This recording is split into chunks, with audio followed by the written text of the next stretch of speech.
امریکہ میں اس زمانے میں بھی بڑے اچھے عیسائی رہا کرتے تھے, بڑا اچھی ویلیو سسٹمز تھیں. جو کانسیپٹ اس وقت ایک ٹپیکل امریکن فیملی کا تھا کہ ماں باپ بچے اور ایک کتا ان کے ساتھ, اور وہ ایک لیونگ ہیپیلی ایور آفٹر, وہ کیفیت امریکن معاشرے میں بھی تھی. 1930s اور 40s میں حال یہ تھا کہ 80% امریکن زمین کے ساتھ رہا کرتے تھے, فارمرز تھے.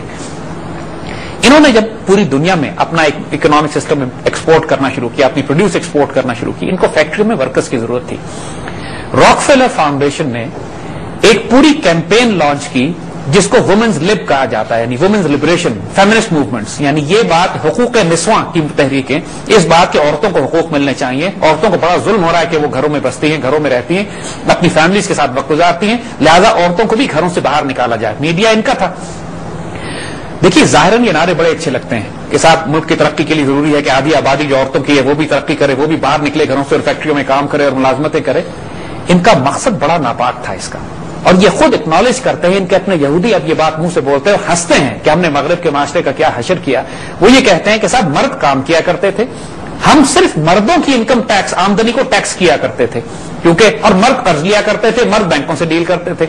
انہوں نے یہ سوچا کہ صاحب ملک کی باقی آبادی کو ہم کس طرح مقروض کریں, کس طرح گھروں سے باہر نکالیں. جب فیکٹری میں آئیں گے, کام کریں گے, پروڈکشن بڑھے گی, ان کی آمدنی عورتوں کی آئے گی, انڈیپینڈنٹ انکم ہوگی, عورتیں مردوں کے تعلقات سے آزاد ہونا شروع ہو جائیں گی. دوسرا, ان کی آمدنی پہ ٹیکس کرنا شروع کریں گی یہ. اور تیسرا یہ کہ عورتیں بھی پھر وہی کریڈٹ کارڈ استعمال کریں گی اور قرضے لینا شروع کریں گی. نہیں, پہلے جو آدھی آبادی مقروض تھی, پوری آبادی مقروض ہوگی. اور پھر اگلی بات, جب مرد اور عورت, میاں اور بیوی دونوں فیکٹریوں میں کام کریں گے تو بچوں کو کون پالے گا؟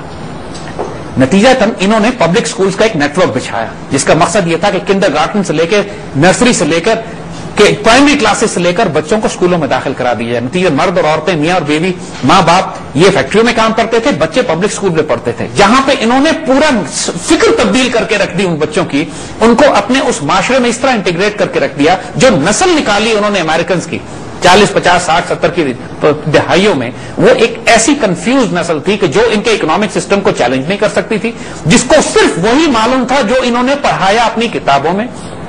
اس نسل کا اپنے ماں باپ کے ساتھ تعلق تباہ و برباد ہو گیا. نتیجہ یہ ہوا کہ وہ شادیاں ٹوٹنے لگی, ڈیورسز کا ریٹ بڑھ گیا, اور جو انسٹیٹیوشن آف میرج تھا اس کا حال یہ ہوا کہ جب فیملیز ریز نہیں کر رہے ہیں لوگوں کو فیملیز ریسپانسبلٹی لگنے لگی, مصیبت لگنے لگی, عذاب برپا ہونے لگا ان کے لیے. نتیجتاً جو برتھ ریٹ تھا, گروتھ ریٹ تھا, جو پاپولیشن گروتھ ریٹ تھا, ان پوری مغرب سوسائٹیز میں تقریباً آلموسٹ 1 یا 1 سے اوپر یا 0 کے قریب پہنچ گیا. یعنی دوسرے لفظوں میں ان سوسائٹیز میں نئی نسل پیدا نہیں ہو رہی تھی, جو بڑے لوگ تھے وہی بوڑھے ہوتے چلے جا رہے تھے. یعنی ہم مثال آپ کو صرف جاپان کی دیتے ہیں. 1945 کے بعد جاپان نے جو اکنامک ماڈل اڈاپٹ کیا, دنیا آج دکھاتی ہے کہ جاپان کی طرح کتنی ترقی ہے جاپان کی, جاپان پوری دنیا کی فیکٹری بنی ہوئی ہے. لوگ تو پاکستان میں مشورہ دیتے ہیں کہ ہمیں نیوکلیر ویپنز ہمیں ڈسپوز کر دینے چاہیے اور پاکستان کو جاپان کی طرح ہو جانا چاہیے. Industrial country. اب ذرا یہ دیکھیے کہ جاپان نے قیمت کیا ادا کی اس کی. جاپانی معاشرہ ٹریڈیشنل ایک بالکل ایسٹرن معاشرہ تھا, جب محبت اور پیار اور خاندان اور تعلقات کی بڑی روایات تھیں. 45 کے بعد جو حشر نشر کیا ہے انہوں نے جاپانی معاشرے کا, اس وقت جاپان میں حال یہ ہے کہ بچوں کی تعداد, جو یوتھ ہیں, جو نوجوان ہیں, ان کی پرسنٹیج 20 سے 25% رہ گئی ہے. 70% کے قریب بوڑھے ہیں, اس لیے کہ بچے پیدا نہیں کیے انہوں نے, فیملیز ریز نہیں کی, فیملیز تباہ برباد ہو گئی. جاپان میں بچے نہیں ہیں.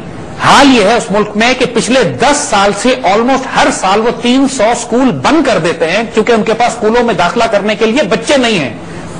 اور جو 20-25% اس وقت نوجوان وہاں کام کر رہے ہیں, وہ 80% بوڑھوں کا بوجھ اٹھائے ہوئے ہیں.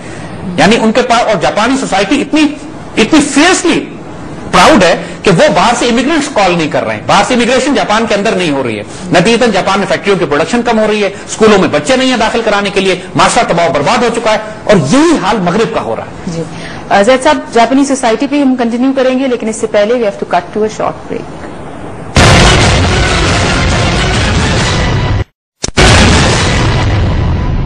Welcome back viewers. Zahid sahab please do continue. دیکھیے, ہم نے آپ کو جاپان کی مثال دی تھی. یہ ایک حیرت انگیز بات ہے کہ پچھلے چند سالوں میں 3000 اسکول بند ہو چکے ہیں جاپان میں, کہ بچے نہیں ہیں ان کے پاس. ایک ایسی غیور قوم جو کہ فیملی لائف میں اور اپنی ویلیوز پہ یقین رکھا کرتی تھی, اس نے جب ان کا ویسٹرن اکنامک ماڈل اڈاپٹ کیا تو 40 سال کے اندر حال یہ ہو گیا ہے کہ اب اس کے پاس اس کا بیڑا غرق ہو چکا ہے.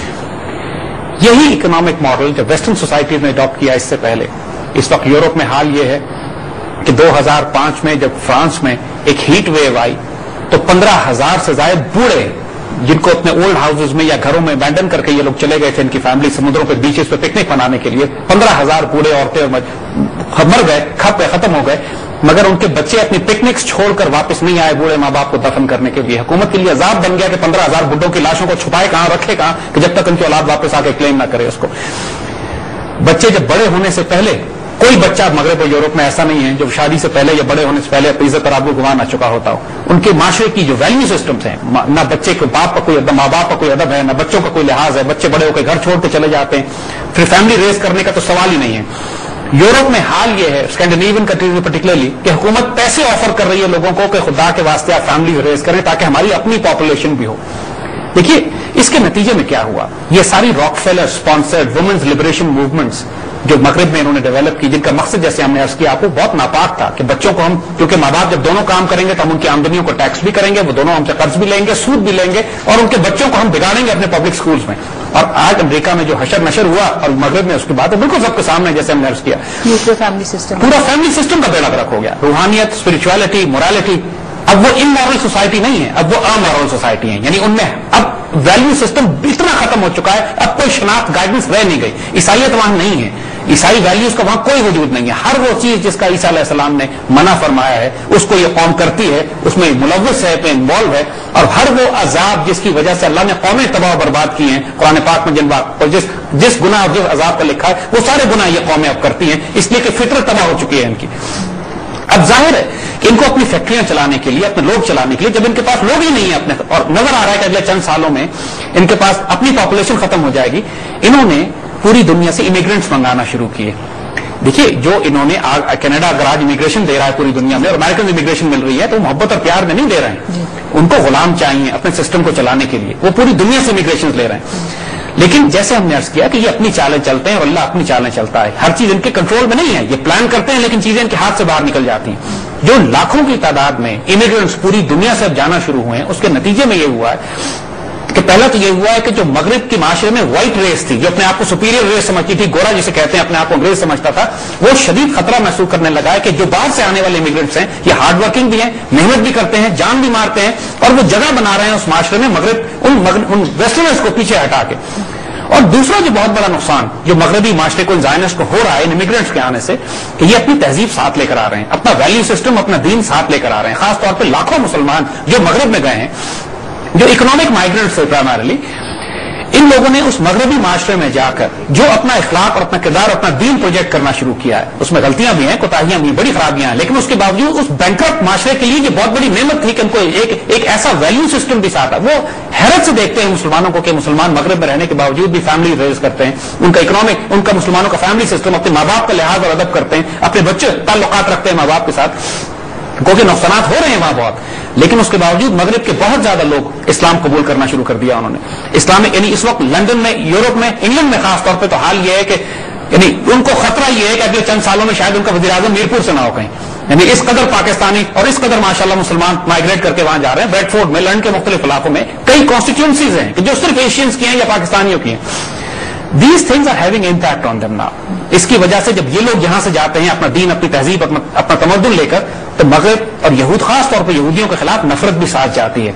اور یہ ساری چیزیں جو اکنامک کولیپس مغرب کا، اس کے ساتھ جو امیگریشن ہو رہی ہے، جو مائیگرینٹس جا رہے ہیں، سب کیا پہلے اس ایسپیکٹ کو انہوں نے اگنور کیا تھا، ان کو یہ ایکسپیکٹیشن نہیں تھی کہ یہ بھی ساتھ آپ کی بات ہوئی اس میں بات ہم نے کہ یہ لوگ خدا نہیں ہے، نعوذ باللہ، یہ پلاننگ تو کرتے ہیں لیکن چیزیں آؤٹ آف کنٹرول ہو جاتی ہیں۔ انہوں نے پلان یہ کیا کہ مغربی سوسائٹی کو ہم قرض اور سود کے لیے پوری عورتوں کو گھروں سے نکالیں گے اور اس کے بعد سب کو ورک فورس میں ڈال دیں گے، بچے بگاڑ دیں گے ان کے، لیکن دین دے ریئلائز کہ ان کا اپنی سوسائٹی بھی نہیں چل پائے گی اوور۔ دیکھیے یہ سب چیزیں ایک جنریشن میں تو نہیں نظر آتی، کم از کم اس کے لیے 2-3 نسلیں نظر آتی ہیں، جس کے بعد پورا معاشرہ تباہ برباد ہونے لگتا ہے۔ جاپان نے بھی 45 کے بعد جو ماڈل اڈاپٹ کیا، تو آج 50 سال کے بعد اس کو پتہ لگ رہا ہے کہ ہم نے غلط ماڈل اڈاپٹ کیا تھا، ہمارا معاشرہ تہذیب تباہ ہو جائے گی اب جا کے۔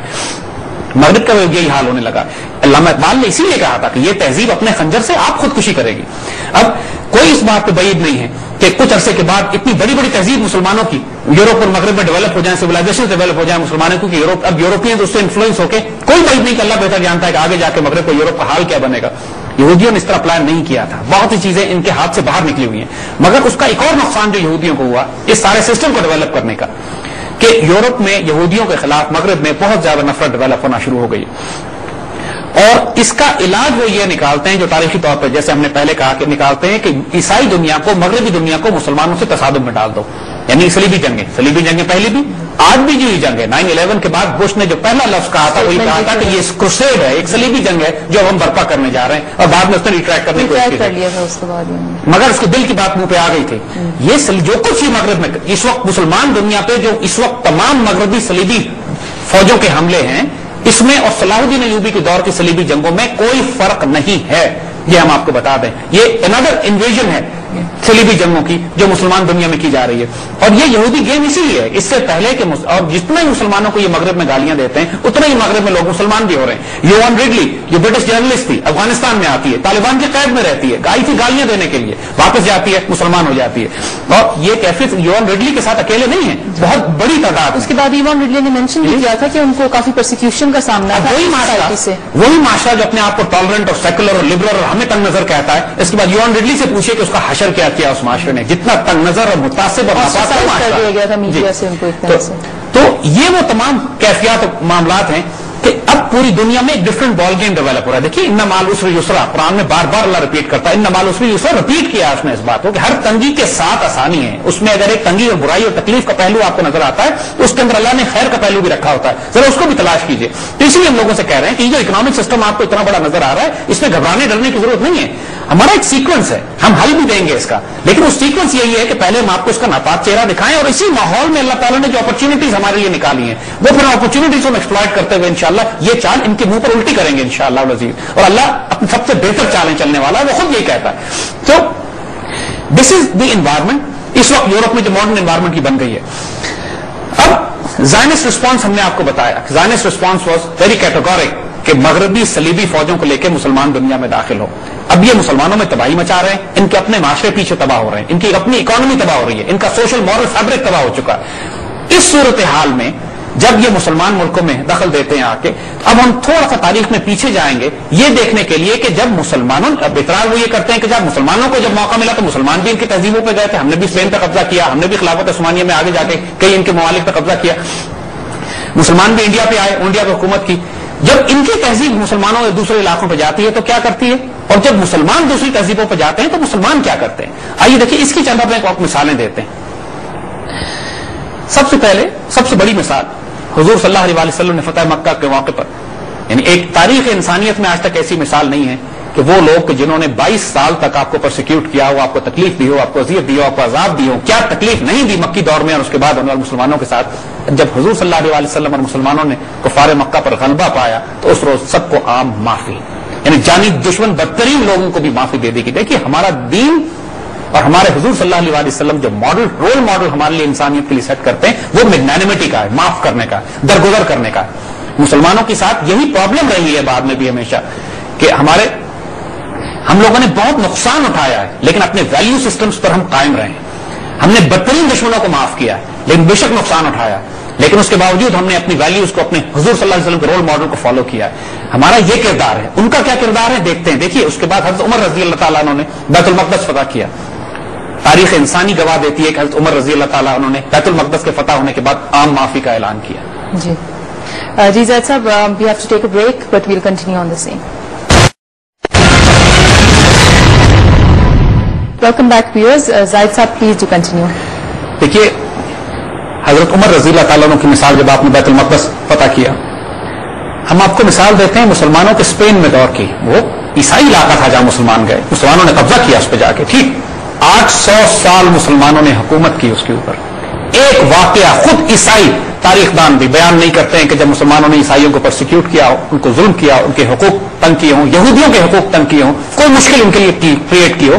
یہودی اور عیسائی مسلمانوں کی حکومت میں اتنے امن کے ساتھ رہتے تھے کہ پوری دنیا سے عیسائی آیا کرتے تھے مسلمان اسپین میں علم اور تعلیم حاصل کرنے کے لیے, اور محبت اور پیار کا یہ مقام. چیز سے مسلمانوں نے انٹروڈیوس کی, لائبریریز اور ہاسپٹلز اور یہ سارے کانسیپٹ, پوری مغربی تہذیب جو آج آپ کو نظر آتی ہے. حتیٰ کہ کسی نے جارج برنارڈ شاء سے پوچھا کہ اگر مسلمان اسپین سے نہ نکالے جاتے تو کیا ہوتا, تو اس نے کہا کہ انسان چاند پر 200 سال پہلے پہنچ جاتا.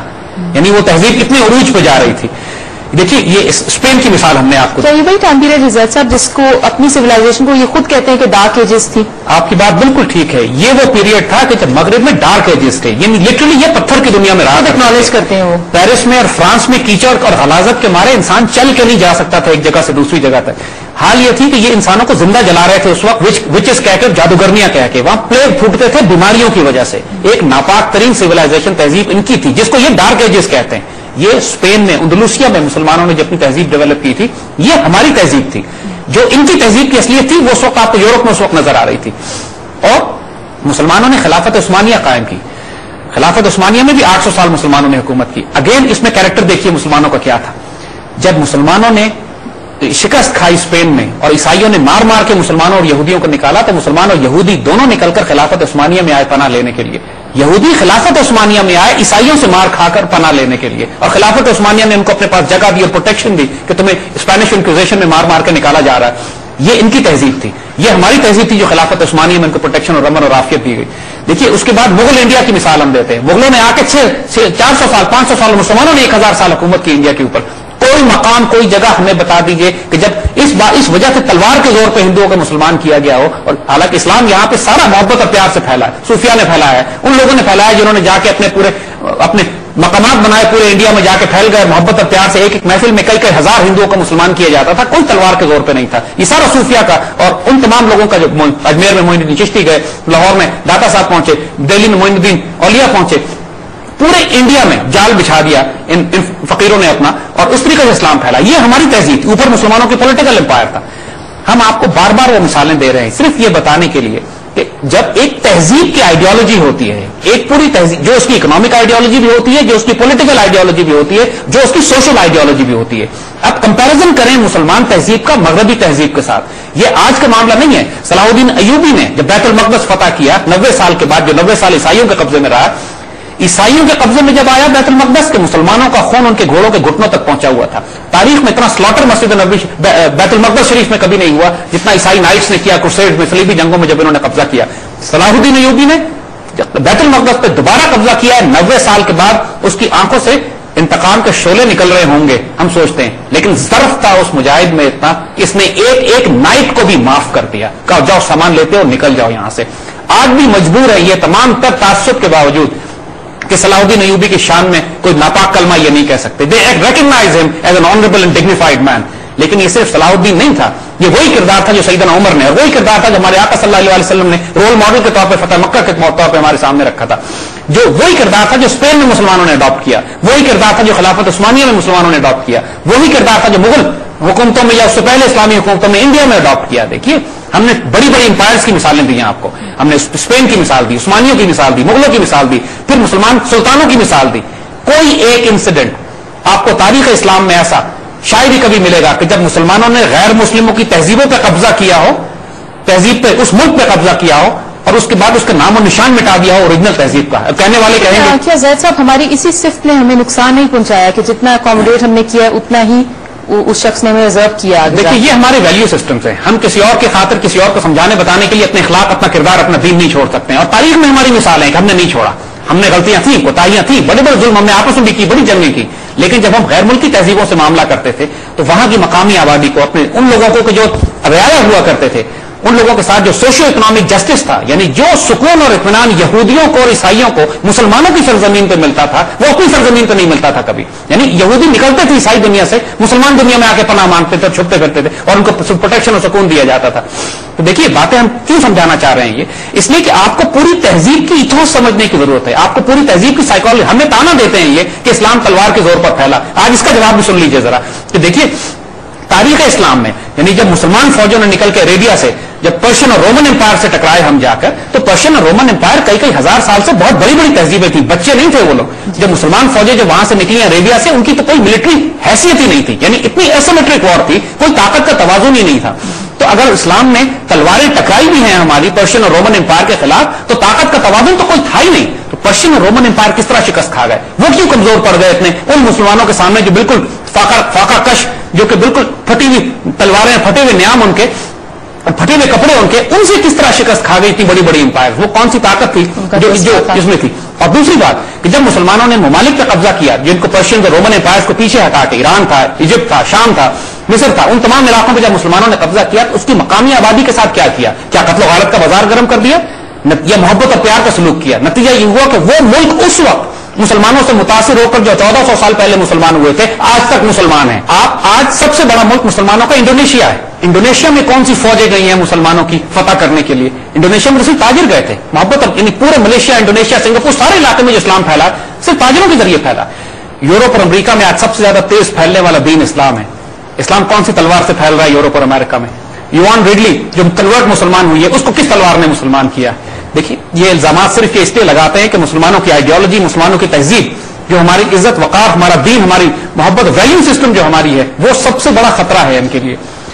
جو بات اور آئیے اب ہم تھوڑا سا کمپیرزن آپ کو دیتے ہیں ان کی تہذیب کا، کیونکہ یہ سارا کمپیرزن سمجھنا اس لیے ضروری ہے کہ پھر آپ کو سمجھ میں آئے گا کہ یہ دنیا میں جو تباہی برپا کرتے پھر رہے ہیں یہ آج کا معاملہ نہیں ہے، ان کی تہذیب کے وجود کا حصہ ہے کہ جب یہ غالب ہوتے ہیں تو اگلوں کی نسل اور جڑ اکھاڑ کے رکھ دیتے ہیں. آئیے ہم آپ کو مثال دیتے ہیں. پچھلے 500 سال کی کولونیل پیریڈ کی مثال دیں ہم آپ کو، جب مغربی تہذیب عروج پہ آ رہی تھی اور مسلمان تہذیب اسپین میں غروب آ رہی تھی، لیکن عثمانی خلافت ہماری عروج پہ تھی. انہوں نے جب سے امریکہ فتح کیا، دیکھیے 3 کانٹیننٹس ہیں، ہم مثال آپ کو دیتے ہیں، نارتھ امریکہ، ساؤتھ امریکہ اور آسٹریلیا، یہ 3 کانٹیننٹس ہیں بڑے بڑے. اس کے بعد افریقہ چوتھا اور انڈین سب کانٹیننٹ جسے ہم کہتے ہیں یہ 5واں. آئیے دیکھیں کہ جب مغربی تہذیب ان علاقوں میں آئی تو مغربی تہذیب نے ان کے ساتھ کیا حشر کیا. نارتھ امریکہ، ساؤتھ امریکہ اور آسٹریلیا چھوٹے ملک نہیں ہیں، کانٹیننٹس ہیں جیسے ہم نے کہا، بر اعظم ہیں. یہاں کی جو مقامی آبادی ہے جو یہاں رہا کرتی تھی وہ ہزاروں میں نہیں تھی، لاکھوں میں نہیں تھی، کروڑوں میں تھی. آج کہاں ہے وہ؟ آج نارتھ امریکن انڈینز کہاں چلے گئے؟ آج ساؤتھ امریکن انڈینز کہاں گئے؟ آج آسٹریلیا کے ورجنز کہاں چلے گئے؟ دیکھیے کروڑوں کی تعداد میں انہوں نے لوگ مارے ان جگہ جا کے. یہ تہذیب بہت بری طرح قبروں پہ، لاشوں پہ اور انسانوں کے خون پہ اس تہذیب نے اپنے آپ کو آباد کیا ہے. جی زید صاحب، جیسے کہ آپ نے کہا ان ایریاز کو کالونسٹ ہمیشہ کہتے تھے کہ ہم نے ڈسکور کیا، حالانکہ وہ پہلے سے آباد علاقے تھے. And it was not a discovery, it was more like an invasion. لیکن for now we have to go on a break, اس کے بعد ہم جاری رکھیں گے اس ٹاپک.